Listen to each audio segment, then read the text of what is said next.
मुद्दा है डोमिसाइल का।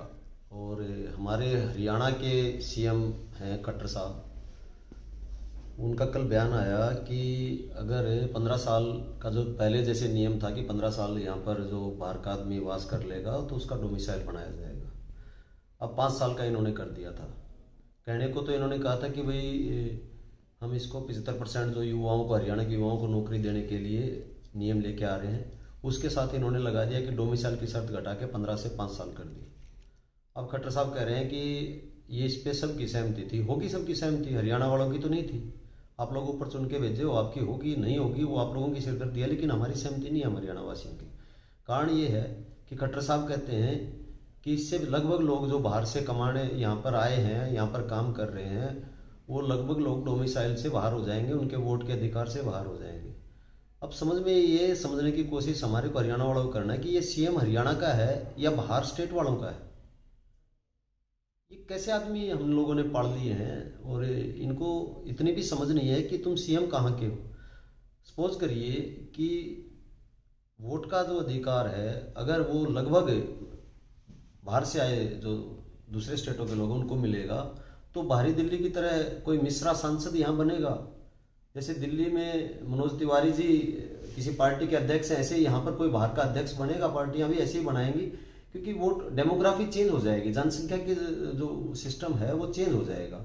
और उससे सबसे ज्यादा नुकसान होगा यहाँ के जो हरियाणा का मजदूर वर्ग जितना भी आता है, जो कमेरे लोग हैं, उनके युवा बच्चों को, क्योंकि वो रोजगार करने कहाँ जाएंगे। बाहर से जो लोग आएंगे वो डोमिसाइल बना के अपने रोजगार में घुस जाएंगे, वोट पे उनका हो जाएगा, तो उनके नुमाइंदे वोट लड़ेंगे। हम तो कहीं के नहीं रहे, हमने गलती कर दी है कि हम हरियाणा में पैदा हुए हैं।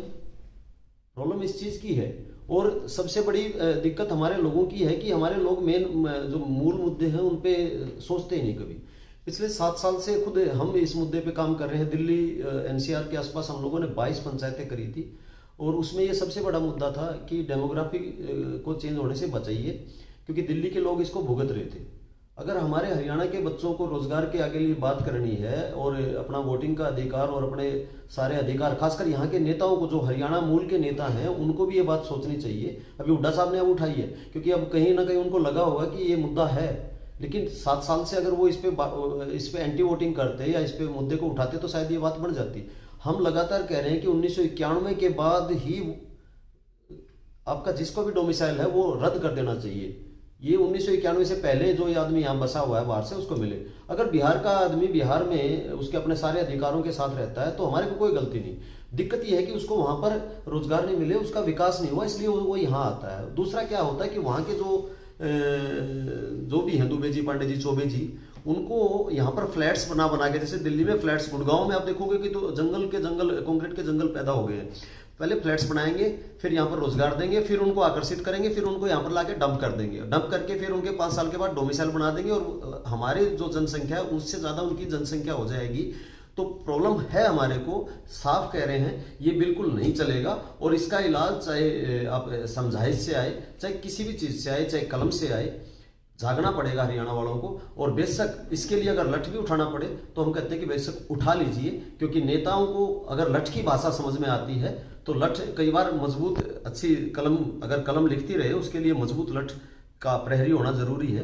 तो सीधी सी बात है, ये डोमिसाइल का मुद्दा है। ये मुद्दा हम स्पष्ट कह रहे हैं, पीछे भी कहते रहे हैं कि 1991 के बाद यहाँ पर जितने भी डोमिसाइल बने हैं वो कैंसिल किए जाएं और नए नियम बनाया जाए कि कम से कम 30 साल यहाँ पर जो आदमी रहेगा, जो रहता है, उसके बाद वो डोमिसाइल के लिए पात्र होगा, वोट के लिए पात्र होगा। इससे बाहर के लोगों को भी दिक्कत नहीं होनी चाहिए। हम कह रहे हैं कि वो अपने यहाँ भी विकास करवाएं, अपने नेताओं पे दबाव डालें, और हम चाह रहे हैं कि उनको उनके ही राज्य में बढ़िया रोजगार मिले। हाँ, वो यहाँ पर कमाने खाने आए, बेशक यहाँ पर कमाएं खाएं, हमारे साथ रहें, पर वोट डालने अपने राज्य में जाएं। जो मूलवासी हैं वो अपने राज्य के बने रहें, ये जरूरी है। और क्योंकि कोई भी शरणार्थी अपने घर से बाहर कमजोर होता है, तो हम नहीं चाहते कि अपने ही देश में कोई शरणार्थी बने। और खासकर हरियाणा वालों को कोई बाहर से लोग यहाँ पर बस के और हमारे अधिकारों को पे ही चोट करें, ये बिल्कुल मंजूर नहीं है। युवाओं को उठना होगा, उनको सोचना होगा, ये सबसे बड़ी समस्या आने वाली है। और क्योंकि दिल्ली एनसीआर को गंद बनाया जा रहा है और वो मॉडल हमें स्वीकार नहीं है, तो इसलिए उठिए और विरोध करिए और इन नेताओं के नकेल डालिए, ये जरूरी है। हरियाणा के हर युवा को इस पे विचार करना चाहिए। जय हिंद।